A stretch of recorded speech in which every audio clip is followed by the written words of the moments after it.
Okay, thank you. Let me tell you a story about Emma. Emma is a 12-year-old girl. She suffers from, she's always healthy. She has a cough, get worse. She obviously has signs of pneumonia. She gets admitted to the local hospital who correctly diagnoses her with pneumonia and admits her for IV antibiotics.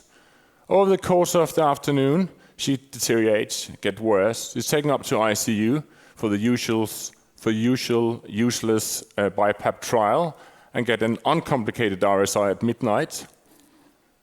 During the night, she deteriorates. She requires high pressures on the ventilator with a top pressure of 37, PEEP of 15, 16, 17, 100% oxygen, inotropes, vasopressors, continuous renal replacement therapy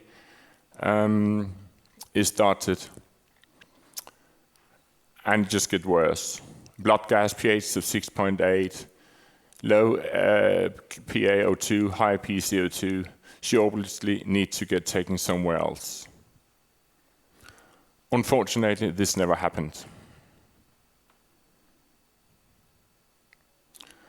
This talk is not about Emma. This is about all the future Emmas that you can see there, or we all know about. Emma is a hard retrieval, but still a routine standard retrieval in our service. We wouldn't take light of it, but it's certainly doable. So why the fuck wasn't Emma retrieved? She never got the chance. Some wanker in the hospital along the line, either the sending one or the receiving one, decided that she was too sick to be retrieved. Can you be too sick to be retrieved? I don't think so. This is about being in the wrong place. It could be drowning, cold water, it could be in a snowstorm in Norway, God forbid it. Or it could be in a car wreck with a stunning team fighting to help you, just as we just seen it. Or it could be in the wrong hospital at the wrong time with the wrong disease. There are lots of hospitals who does a brilliant job, but they might have some lack of various essential stuff for the patient. Equipment, skills, volume, etc. So this is about the patient where there basically is no other option. This is about the patient who are at the little hospital, or actually a university hospital, that has some deficiencies, or they need to go to a larger hospital for some care. Not the one who obviously is going to die. You should not retrieve anyone. But those who has a benefit of going to another hospital should be retrieved. The one where there is no other option, well, there is another option, but that's not really tempting. They need to be moved, and they can be moved, and they shall be moved. For this, you need a crew. And I know, I've created shitstorms on Twitter before, and I'll probably do it again, but I'm happy to do so. This takes a crew, and it takes a team. Essential word today is the team. It takes paramedic, HEMS crew members, flight nurses, pilots, and a retrieval physician. I do strongly believe that there is a role for the retrieval physician in these critical ill ICU transport. The pre-hospital care community has kind of decided that these guys don't belong out there. They need to be in the hospital, in the emergency department, being ready. Also decided that these fellows may stay in their pediatric or NICU department, because that's where they belong. Because that's where their skills are and where they're very, very good. On the other hand, here's my friend Morten. Morten is a very, very good, highly trained paramedic. He's got brilliant skills. He doesn't work in ICU because, as he said, I don't have ICU skills. I don't belong in there. I have road skills. And Morten has essential skills who are very, very useful for me and the patient during the retrieval. Don't think we need Superman. Don't think we need this fellow as well. Wish it was me, wasn't. But we need someone, part of the team, with a physician background, and as well as the rest of the team, who know their helicopter, their aircraft, their vehicle in and out, back and forth. But also knows what the larger hospital has to offer, what they can do, what they can contribute, when to move the patient, what is the benefit, what is the risk-benefit ratio. They also need to know what's happening in the little hospital, what has happened, or what hasn't happened, and why didn't it happen.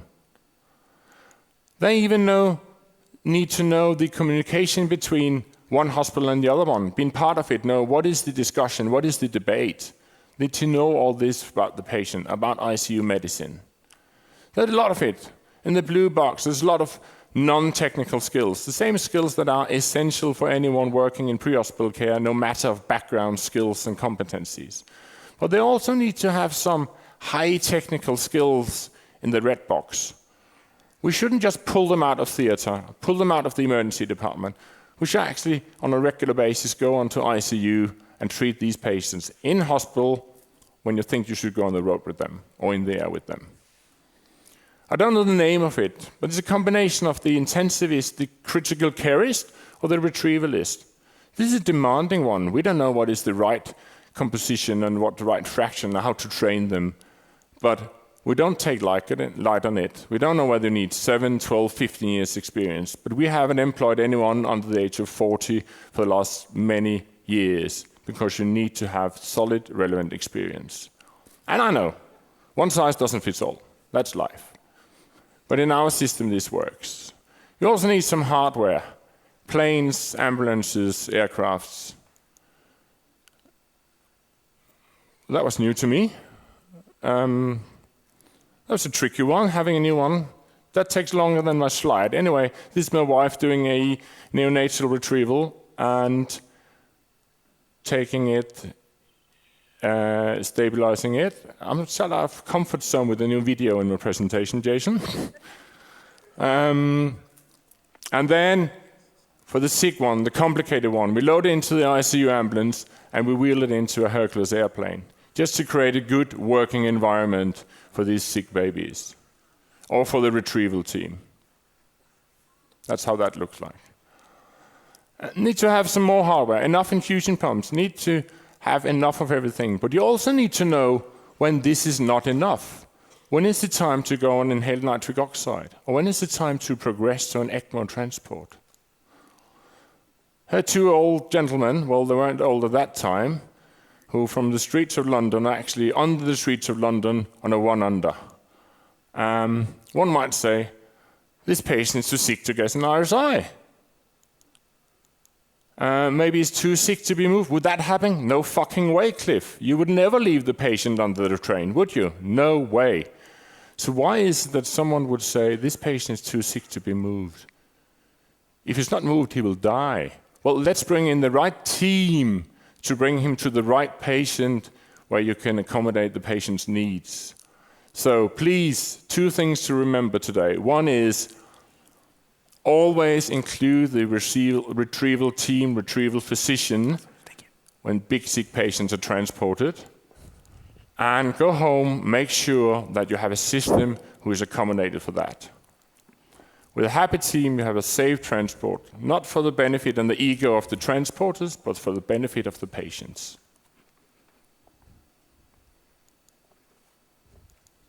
Thank you.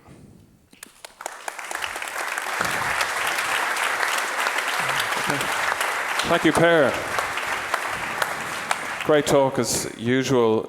Do we have any questions from... There are a lot of skeptics out there, Viking. I'm not surprised. But I see more than a few pediatric intensivists out there in the audience. People want to know, do you seriously mean it takes an ICU-level trained physician to ensure the highest quality of care in these extreme inter-hospital transports? And I don't get it. Your scenario in the beginning, why wasn't that patient transferred to a higher level of care hospital that had the ability or the capability to do pediatric ECMO?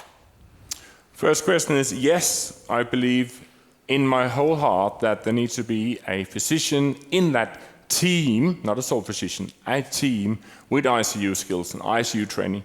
ICU medicine is 24/7, also during transport. Okay, there's one question too on that second to last slide. Was that a cigar? You can back up. Oh, right, there it is. What's that? Are you allowed to smoke in your ambulances? No. Or, yeah? Unfortunately not, that was a piece of chocolate. Oh, okay. Have a happy team. Just wondering. Any more questions, folks? No, I have a question, actually. So, you're from Norway, Per, one of the wealthiest countries in the world. Can every country afford this model you're talking about, and how can that be done?